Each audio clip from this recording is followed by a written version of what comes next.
thanks to the Marin Poetry Center that sets this all up. It's really a wonderful opportunity for so many people to read. So I'm going to start with a couple of odes, a very venerable form of poetry, of praise, that Neruda kind of brought down to a more kind of everyday odes to common things. And my odes are definitely to common things. The first one is an ode to cheating. Who hasn't cheated a bit? Slipped the office pen into the personal pocket, relished the piece of toast not on the diet, and when monitoring your progress, shade the numbers just a fraction. And everyone knows to cheat on your partner makes the sex much hotter. Everyone cheats on their taxes. Cheat on your friend, cheat at cards, cheat on the test, cheat on the lover you're cheating on your partner with. As a child, you first learn the thrill of it. The ability to deceive is so complex. The risk, the deliciousess of risk, the power to deceive balanced by the shame of getting caught, heat rising to your face. What contempt we have for Nixon, a man who cheated even at golf. You have to cheat to know that slimy feeling, you underhanded, deceitful, double-dealing wretch. You've brought dishonor to your race. How could you? Really? How could you not? More of that. The second ode, in the same vein, is Ode to Flatulence. Because even the word fart is funny. Plosive, puffed from the tongue, and children adore them in any form, but especially when gas bubbles up in the tub, ebullient, visible, and frat boys and fart jokes a perfect concordance. For new lovers, to fart in bed, the first shy risk of exposure, and the perfectly private pleasure when a large, ripe one rumbles down the folds of the anal canal, released from the slit we don't mention. Or the opposite thrill, legs splayed in the packed yoga class or butt bared on massage tables, the delight of restraint, with the spice of dread, soldiers tense at the gates. At work, in your cube, you hope your co-workers would somehow believe it was somebody else, as the foul stink lingers in a cloud like a thought balloon, its little bubble stem pointing directly at you. Yes, the fart is the ultimate joke. No pretense possible as it bursts from the hole we don't mention. How the ability not to shows you are versed in the ways of your tribe. No matter how small, no matter how new to the trade, when you can hold your fart, you do what people do. You're someone who knows how to wait. Someone whose butt's on straight. I'm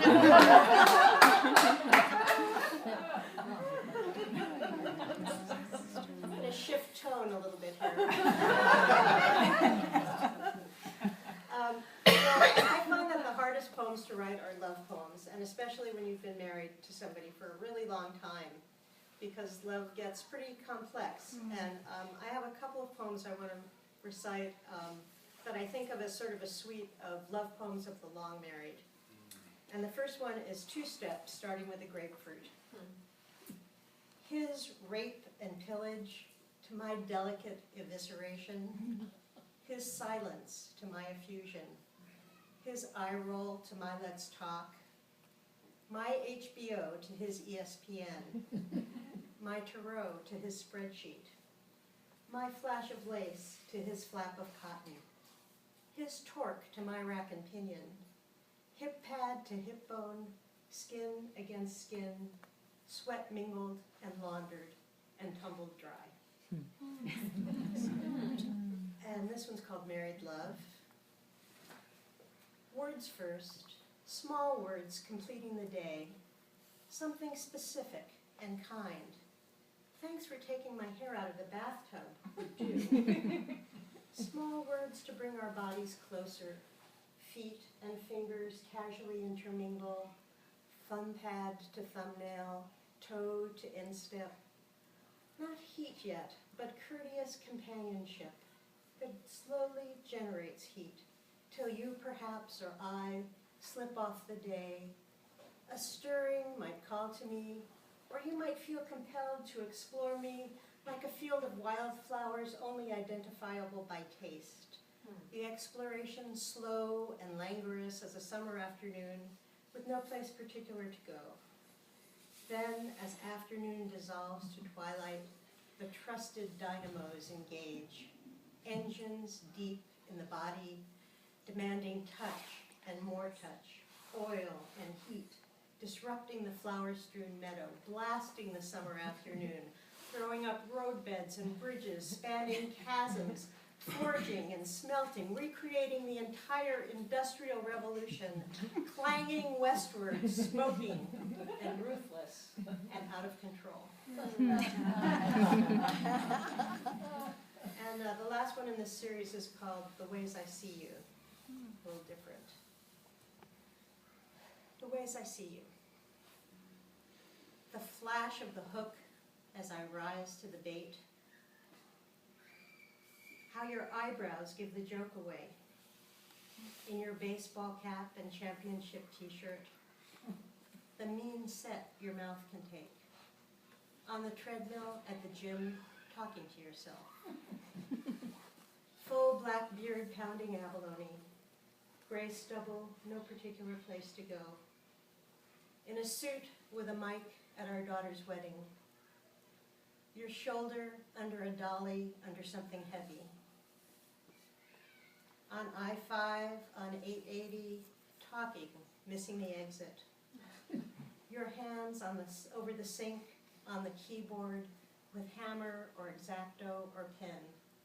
Your face in the mirror, next to mine, day after day, forgetting even to really look at you, as if you would be here forever. So deep, that hook. And then the elegy, sort of a companion to the ode. I think we've had one tonight, and I want to do one. It's called Thinking of Peter, and it's for my brother who died at 40. 1 week after the 29th anniversary of your death, I read the poem about the kite by Seamus Heaney, and my first thought is to show it to you. So I stumble again into the whole death leaves, unfillable. This day that will be beautiful without your presence, except for this faint ache, because you loved kites, their unpredictable dialogue with your hand. That hand that's gone and gone again each time I reach for it. And I'm going to close with the first poem I ever memorized. I really highly recommend memorizing poems that, I started memorizing other people's poems. I've only recently started memorizing my own. And you really find out what works and what doesn't when you start trying to memorize a poem, as Andrea showed us, I think. But I love having a library of other people's poems, too, in my mind. It's just a wonderful resource to call on. And this is called The Afternoon Before the Day of Atonement. And the Day of Atonement, for those of you who don't know what it is usually falls in September or October. It's one day that Jews take to think about their sins and ask for forgiveness. This is called The Afternoon Before the Day of Atonement. I thought I would see seals asleep on the beach, but it turns out the cormorant was the real show, persistently untwisting a twisted length of eel to swallow it whole. And then as I watched, uncertain whether I'd seen eel or kelp straighten and slide down the longbird throat, speared its beak into the surf and did it again, unmistakably eel, writhing for its life, no match for the skilled, beak-tossing cormorant.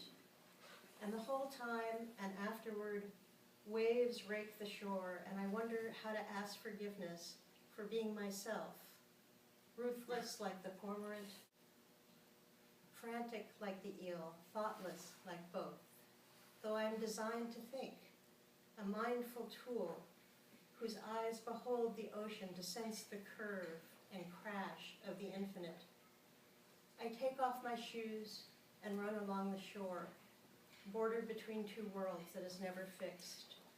Run because I can, because I'm here on this glittering September afternoon, though many I've loved have gone.